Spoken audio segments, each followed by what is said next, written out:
I guess, and why do we care? So there's the positive side, but there is a limited number of resources. And the way I think of it is our natural resources that are coming from the earth, the land, the soil, the agriculture, the forests, our energy sources, as well as our water sources. They're all scarce resources, or there's not a supply forever. Well, although some would say solar is unlimited, solar is a renewable one. It's the ones that aren't renewable that we want to try to find what's the alternative renewables. But just there, that is our supply chain that fuels our economy, and that's very important to our economic success and the people and the community and the social aspects. But if you think about our growing population, which is now 7 billion, it's projected to go to 9 billion by 2050. And to put that in perspective, back in 1960, it was 3 billion. So our population's gone from in my lifetime, 3 billion to 7, projected to go to 9.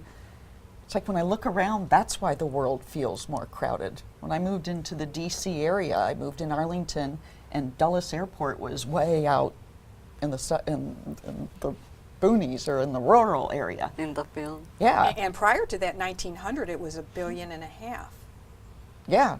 So it keeps doubling. So that's why when you think about it, and you think about the resources, the core of our supply chain, we're using it up. The world is more crowded. So that's where we have to say there's infinite resources, and if we want to continue to fuel our economy, we have to use more efficiently the resources that we have. And that's, again, this whole concept of making it more efficient and using it over and over again. Although, just to play devil's advocate, because William McDonough, in his book on Upcycle, he says there are no limits if we are really smart in terms of our innovation in the future and the energy that we use from the sun, where there really are no limits. We just have to be smarter the way we do it, so we don't inadvertently deplete the scarce resources we have now. Right, but there's no limits on how much we can do if you move to a circular economy, and meaning, like you said, the sun, use a renewable resource instead of taking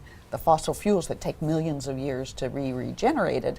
That's not going to be renewed in our lifetime. Exactly. Solar, on the other hand, there's enough sun in our earth to fuel all of our energy needs. Or geothermal, or there are a yes. whole variety of energy sources. Hydropower, that you need to be absolutely. But to, that's where, in the circular economy, you're using those renewable resources. You're not taking from the earth and then using it and spitting it out.